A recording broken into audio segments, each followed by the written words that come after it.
Salut à tous, ici Hardware Cooking par CK Informatique et dans cette vidéo je vais vous présenter une toute nouvelle carte mère arborant le nouveau chipset Z390 de chez Intel, la MSI MPG Z390 Gaming Plus.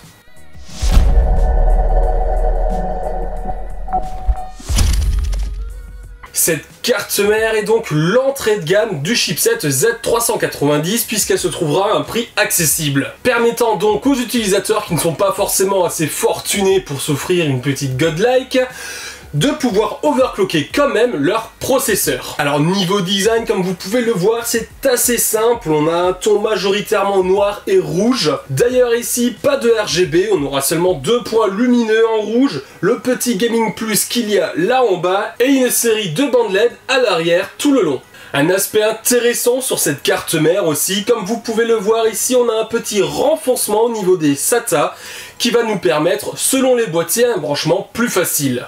Alors le chipset Z390, on va pas se le cacher, n'apporte pas beaucoup de nouveautés, mis à part un nouveau vent de design sur les cartes mères, il y aura très peu de changements. Évidemment, il accepte les 8e et 9e générations de processeurs Intel, aka les 9700K et futurs 9900K.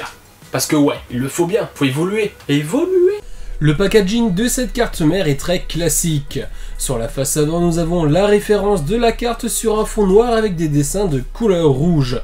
C'est à l'arrière que nous allons avoir un détail des caractéristiques techniques et fonctionnalités. Quant au bundle, nous allons trouver le CD d'installation des drivers et logiciels, une carte remerciant votre achat et vous invitant à vous enregistrer, un guide d'installation rapide, une notification par rapport aux entretoises pour l'installation de la carte, le badge MSI bien emballé, un petit dépliant présentant d'autres gammes de produits de la marque, le manuel d'utilisation, deux câbles SATA et enfin deux vis pour fixer les SSD au format M2.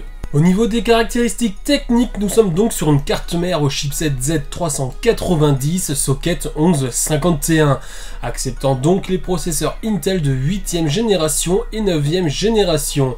Cette carte dispose d'un format ATX et elle accepte la mémoire DDR4 allant jusqu'à 4400 MHz pour une capacité totale de 64 Go. Nous avons à disposition deux ports PCI Express 3.0 en 16X acceptant le Crossfire. Un des deux slots est renforcé pour éviter un éventuel arrachement et nous avons aussi 4 slots en 1X. Pour les périphériques de stockage, nous disposons de 6 ports en SATA 3 ainsi que de 2 ports pour SSD au format M2. Un troisième slot est présent au milieu mais est destiné à un module Wi-Fi Intel. Nous disposons également d'un port interne USB 3.0 pour le front panel. Comme je l'expliquais tout à l'heure ici, point de RGB, toutefois nous avons deux ports JRGB afin de brancher des bandes LED. D'ailleurs, le logiciel MSI Mystic Light est bien compatible pour contrôler les effets lumineux et synchronisation avec d'autres composants et ou périphériques compatibles. Au niveau de la connectique arrière, nous disposons des 6 entrées audio, un port RJ45, deux ports USB 3.1 première génération, deux autres de seconde génération type A plus C, un port HDMI, un DVI-D, deux ports USB 2.0 et enfin le port PS2. Nous allons maintenant tester l'overclocking automatique de cette carte mère MSI MPG Z390 Gaming Plus. Pour ce faire, nous allons effectuer un benchmark Cinebench et 3D Mark Firestrike sans OC puis avec l'OC automatique afin de comparer les résultats. Nous y relevons bien entendu les scores mais aussi température et tension maximale atteints durant ces benchmarks. Notez que c'est notre processeur Intel Core i7 8700K qui est installé dans le socket. Ce processeur est refroidi à l'aide d'un Water Cooling I/O Be Quiet Silent Loop 240 mm. C'est donc via la fonction Game Boost, via le bouton du BIOS que nous réalisons cet OC automatique. Game Boost passe la fréquence de notre processeur à 4,8 GHz, soit plus 100 MHz par rapport à la fréquence boost que peut atteindre le CPU sans OC. Notez également que le profil XMP est activé. Sous Cinebench sans OC, la température maximale atteinte est de 51 degrés Celsius. Avec l'OC, nous passons à 63 degrés. Sous Firestrike, nous passons de 47 degrés à 62 degrés. Au niveau détention, le V-Core passe à 1,208 volts lorsque Game Boost est activé. Notez que sans OC, le V-Core max atteint pour Cinebench est de 1,064 volts et 1,088 volts pendant le benchmark Firestrike. Enfin, sous Cinebench, le score passe de 1396 à 1444 points, soit une augmentation de 3,44%. Sous Firestrike, nous passons de 17 730 points à 18 762 points, soit 5,82% d'augmentation. Concrètement, l'overclocking automatique du processeur via Game Boost nous apporte quelques pourcentages qui vont forcément faire plaisir.